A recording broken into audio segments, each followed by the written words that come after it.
So if I were to start completely from scratch with a new truck, what are some of the mods that I think are the most important?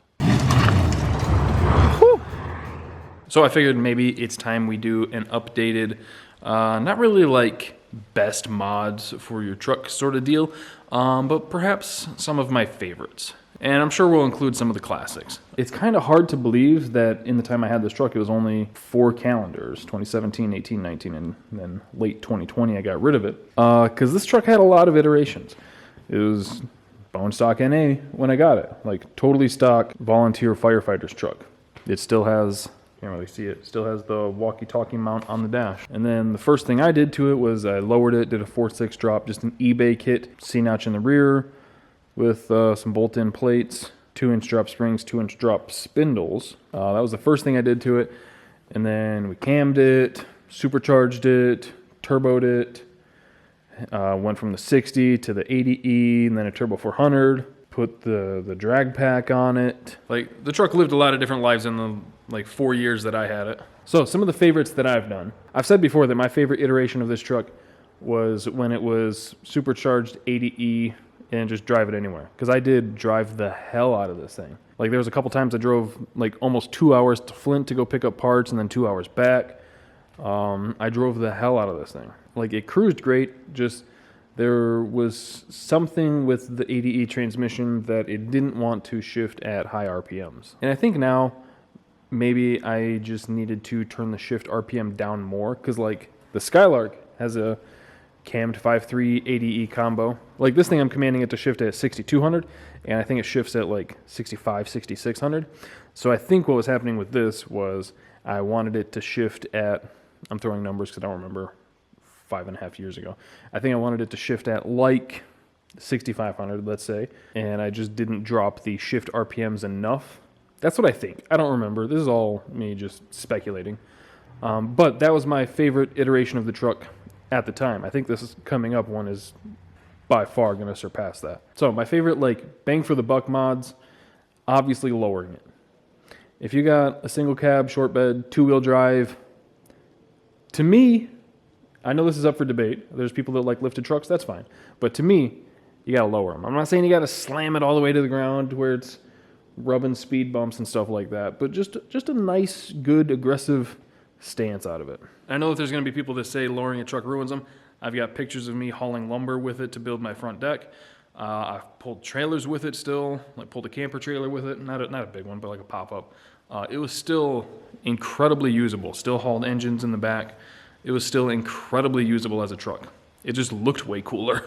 And then I'd say the next thing, I'm kind of torn between a couple, but I'd say the next thing would probably be exhaust system, because that just instantly makes something rowdier. If you got like a bone stock truck like this, lower it, exhaust system, the thing's badass. Now, this might just be me getting older. You don't want just a loud exhaust system. You want something that sounds good.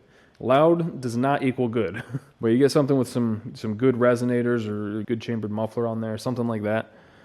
Something that doesn't drone, which is also important as I'm getting older. But yeah, exhaust system's easy top 5 for me. And then the one that I was torn on that with is a camshaft. Cam valve springs on your 485360, huge.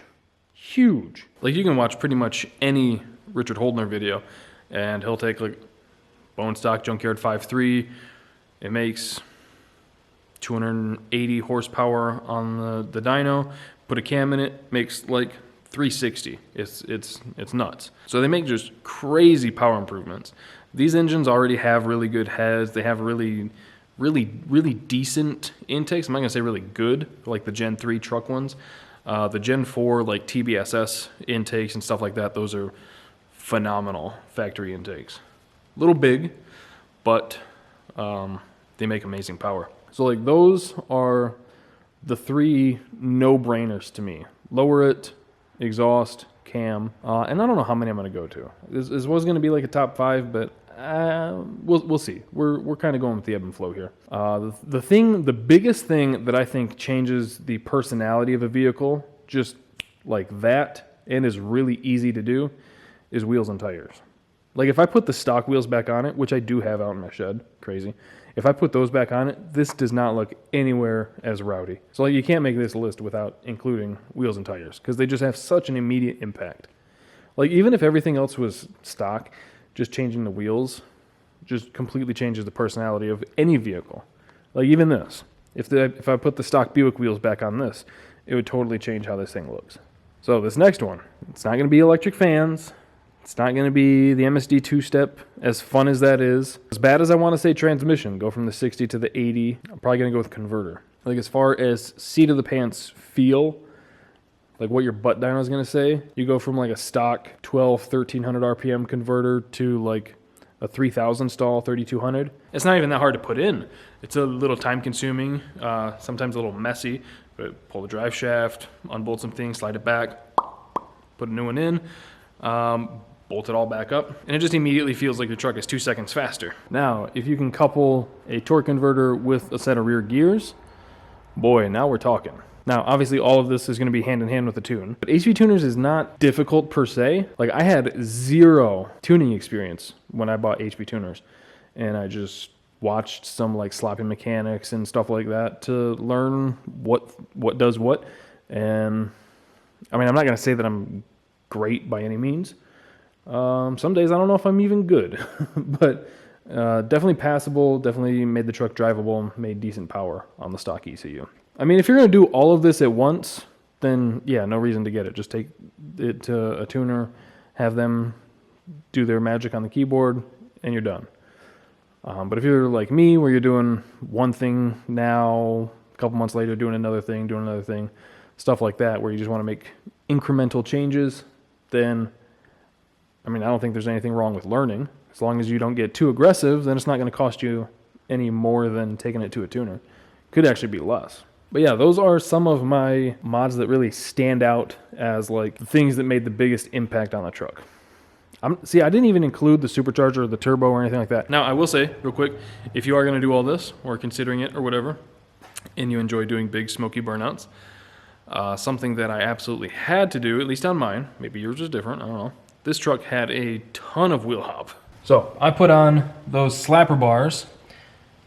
Real cheap, real easy to put on. These aren't the correct ones for the application, but they're what I got for free.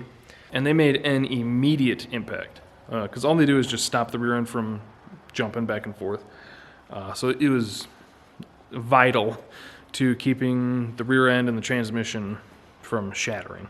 Also, everything else, I guess, because the whole truck was just like that a few times trying to do a burnout. So yeah, those are some of the mods that really stand out to me as like the most impactful or important, or like the ones that I would consider doing first in whatever order. Maybe you don't care for the truck being lowered, you just want it to be fast, cam, exhaust, you know, things like that, good tune. So just want to make that quick little video. Hope you guys have a good Thanksgiving. Thank you guys for watching. Thank you for liking, subscribing, clicking the bell, all that. And I'll see you guys next time.